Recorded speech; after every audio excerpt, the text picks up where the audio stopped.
Elaine, welcome to BroadBand, the podcast.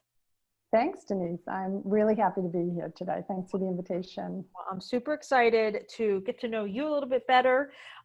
We met through Polka Dot Powerhouse, Central Rhode Island. Want to give them props and shout out. A great group of women connecting, and hopefully our listeners and our viewers, if they so see this video, will get to know a little bit about you and your business as well. So let's just jump right in. All right. Okay, what exactly is your business? What is it called? Who are you? What is it? So I am in the life coach business. I consider myself a spiritual life coach. And really, I work to empower women to live into their dreams, to, so many of us, women especially, we tend to get wrapped up in everybody else's busyness and put ourselves last. And really, what I do is help women find their way back to themselves, to truly live out the dreams that they have for themselves, because honestly, they're no less important than anyone else is. It's what we're here for. I totally agree with that. I was just talking with another friend about this, and someone I'm mentoring actually. She's a mom of a toddler, her own business. She's got a family, this and that and everything. And I said, so what kind of stuff do you do to take care of yourself? And it's not anywhere on the list. And I said, let me impart some of this wisdom.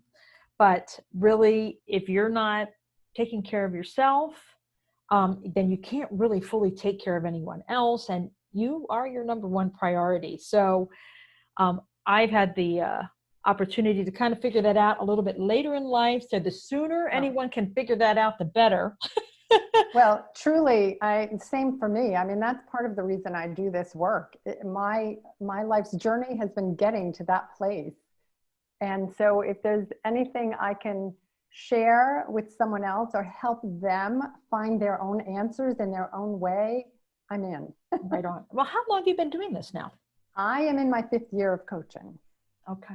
Yeah. Now, you sort of touched on this just a few seconds ago, but why this? I mean, can you dig a little bit more deeply into why you're doing this, your why? Yeah. My why is probably on a really deep level. And I don't know that I talk about this as much as, living a kick-ass life. I think we're all here to live a kick-ass life. We're all here for the adventure of living. In particular, I believe that women have the power to heal the world.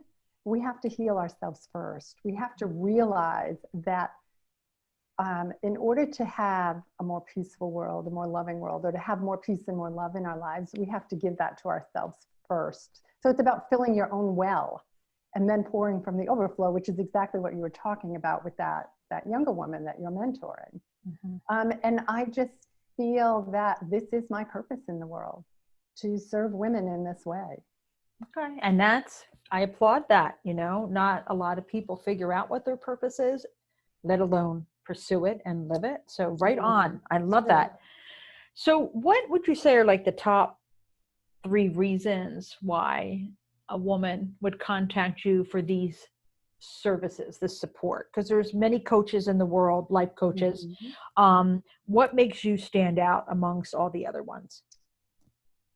Oh, goodness. There's a number of things. I really subscribe to, and this is an interesting way to describe this, but I'll tell you why in a minute. So we live in a world that mirrors back to us everything that we believe. We don't always know that. We don't always recognize that. And, but honestly, these are what you might call spiritual or natural laws, right? Universal laws, like gravity applies to all of us. And I have a way of just intuitively helping women see sort of their thoughts, the reflection of their thoughts in the mirror. And I think that's one of the most important things that I do as a coach, is just raise awareness in women. And that can happen really quickly in just a conversation. The other thing is I have taken these risks myself, right? Mm. In 2015, I walked away from a very good paying, lucrative corporate career. I realized that it was really important to listen to my own inner wisdom and follow that. And so I've made these choices, and I've been through a lot of the difficulties that come along with it, you know, or the difficulties of life. With age comes wisdom. So there is a lot that I have to offer in that respect for women. And it's an easy conversation for me to have. I believe in the power of every woman that I meet. Right on. I love that. If you could go back to your younger self with all this wisdom right now that you've finally gathered and embraced, what would you share with that younger person? Whether it's just life or with regards to starting a business like this? Yeah, I don't know if my younger self would have ever thought about starting a business. However, I would absolutely tell her to trust yourself. You know, so much, even in my business, even in going into business, I think one of the things that I realize more and more is that it's okay for me to not do what everyone else is doing and to do what feels right for me. And I think that's an important message for everybody, truly. Mm-hmm. The world is full of distractions and full of things that want to pull us this way and that way. But is that really serving who I want to be or who you want to be as a human being, as a person, as a mother or an employee or a business owner or whatever it is you are called to be in this world? I think that we truly do have all the answers within us if we allow ourselves to listen. Well, let's change this up. Let's say you go to your future self. What does your future self say to you when you visit? She says, damn girl, I'm so happy you finally did it. Yeah, she's, you know, it's interesting because that's an exercise that I do in a lot of my workshops and with my clients is, you know, going in, understanding that you are, so, you know, if you think about Einstein and relativity and all that stuff, time is an illusion, right? So we can go back to our younger self and maybe reframe something or look at something differently. And we can also reach out and connect with our future self, because all of that really exists now. We're just sort of in a linear path through it, right? Mm-hmm. And so there's a lot of wisdom in learning to connect with your future self. And I use that a lot in my coaching practice. I use that a lot in my own life. And she is the happiest version of me that there could ever be. And I find that that's true with most women.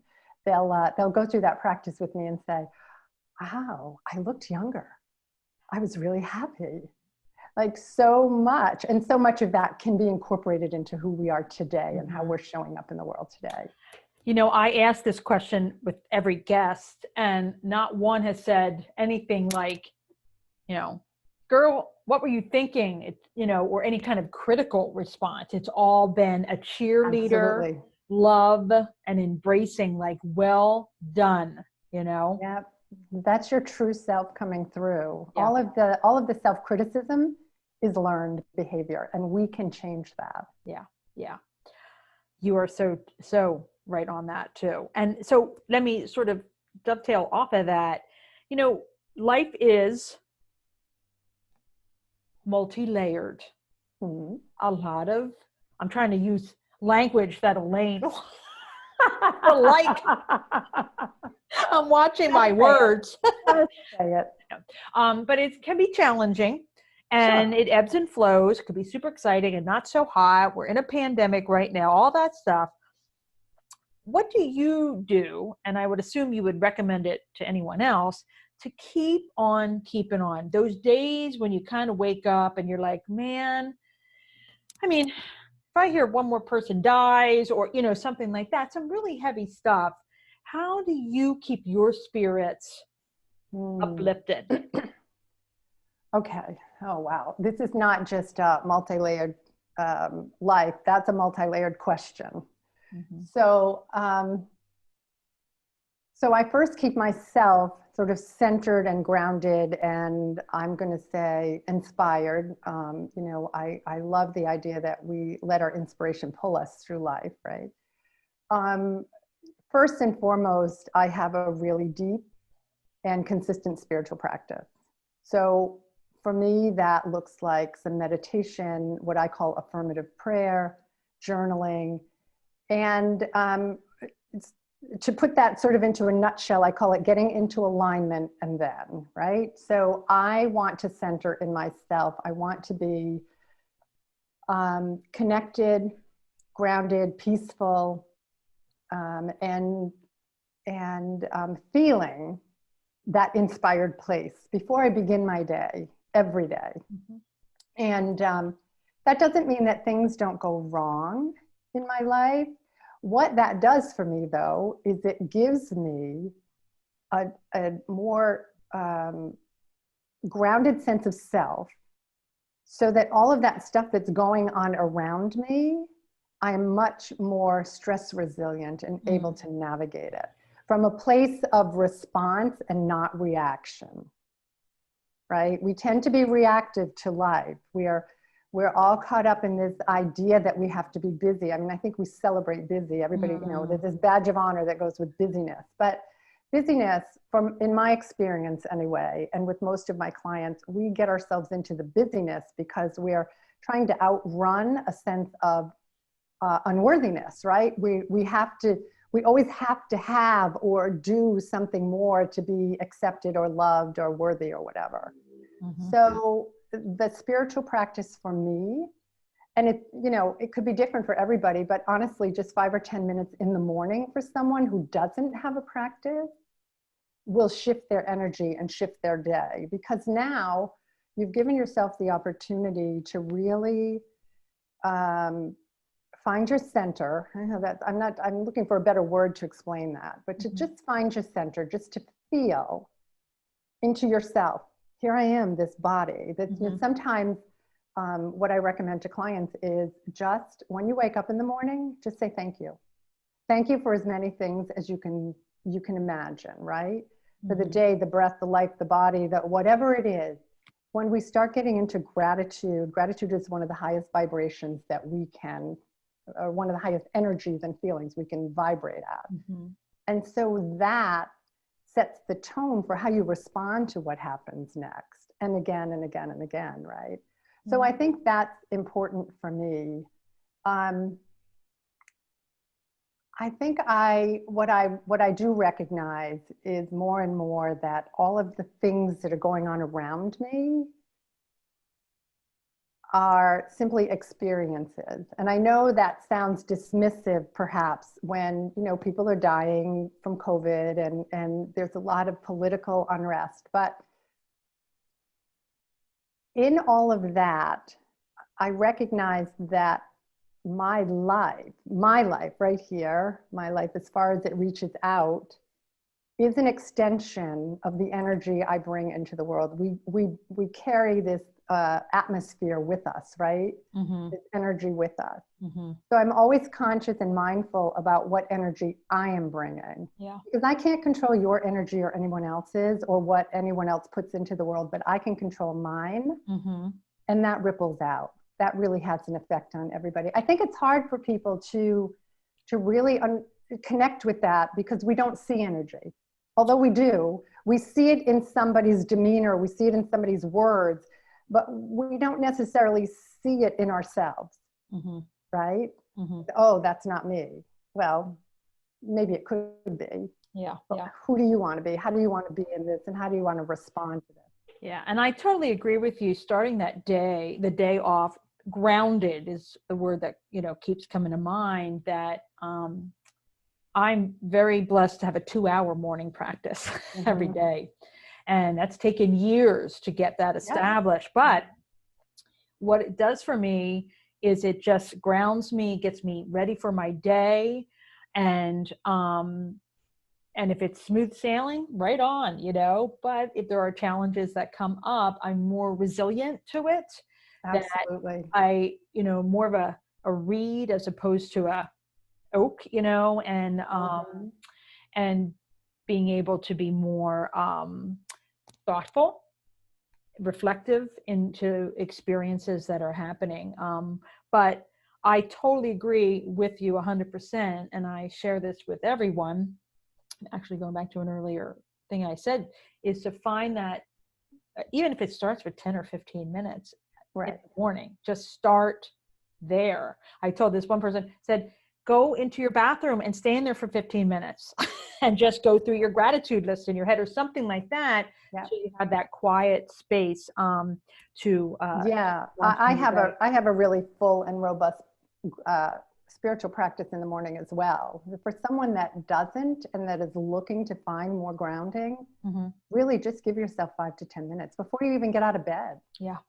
Just begin there, because gratitude, there's a professor at UC Davis, his name is Robert Emmons, I think, and he is one of the leading researchers in gratitude. And he talks about all the benefits of gratitude, which makes you more stress resilient. It is actually good for your physical well-being. So it's free and you got nothing to lose. Why not? Exactly. I love that. I'm telling you, gratitude, it makes a huge difference. I do it in the morning and I do it at evening and all points in between.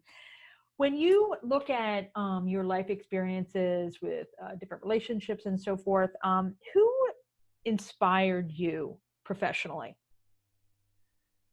Oh gosh. So I would begin that answer by saying everyone that I have worked with ever has taught me something, either how I want to be or how I don't want to be. So I don't know that in that respect there's one person. I will say that some of the inspiration for my life and the way I coach and show up today, Martha Beck is a big one. I trained under her coach program. I love the work of Brene Brown. I do a lot of reading. So probably one of the most impactful books I've read in years is Breaking the Habit of Being Yourself, Dr. Joe Dispenza. He really talks about, and that's where you can get really into a deeper understanding of how setting that intention and being a little different every day changes your life. So that gratitude practice, why that really works, the physiology of it, how it works in your brain, all of that. And I've had lots of coaches and mentors over the years that have supported me. So I'm incredibly blessed in that way. I have had many, many, many teachers, and I'm grateful to all of them. What kind of advice would you give someone who was just thinking about or embarking on starting their own business? Do it before you're ready. So I think that one of the things that we tend to do, and again, a lot of this is our, social conditioning, if you will. We wait because we need more time. We wait till the kids go to college.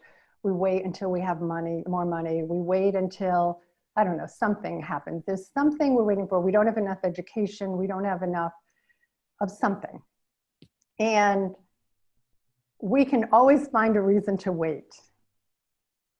Most people that are successful in their business, and if you can study this, there's lots of stuff out there. Most people who are successful in their business begin before they're ready. They just take that one action right now that they can take today.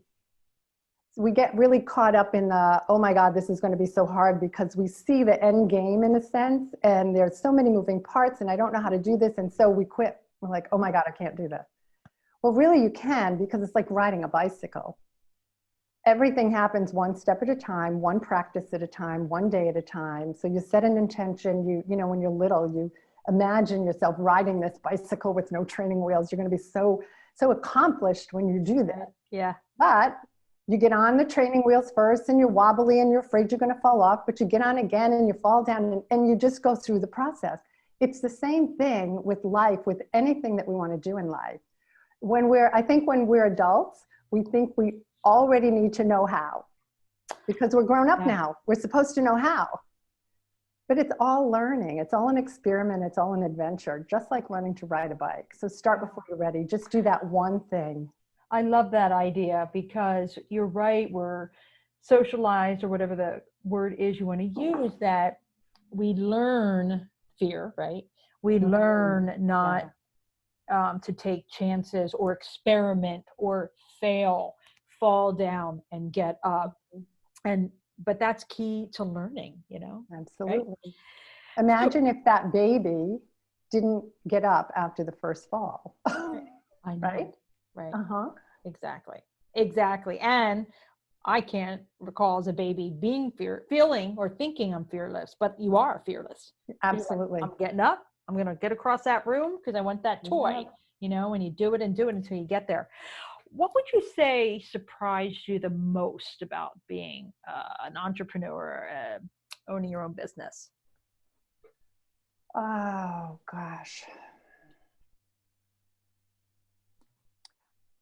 I think what surprised me the most is how much I would learn about myself, about my own limiting beliefs, about where I would bump up against the wall, and learning to navigate through those things. I mean, there's so many, if I think about it now, there are so many sort of fears that I've moved beyond, right? When I first left my corporate job in 2015, I started a blog before I was ready. I just put it out there. That I can remember the fear of hitting that send button, that publish button the first time, right? Yeah. And there's been a lot of moments like that. Doing my first Facebook Live, and those are small things. But in all of that, I have learned how to navigate life in a different way, in a new way, in a more empowering way. So all of that has been incorporated into what I do, really. Would you consider yourself ambitious? When I say that word, what is that? What comes up for you? And would you consider yourself ambitious? I don't know. I'll tell you what comes up for me is I don't like that word, and I don't know why. Isn't it? That's why I ask it. I know. I don't know why. I have to give that some thought later. I would consider myself intentional. Intentional, purpose-driven.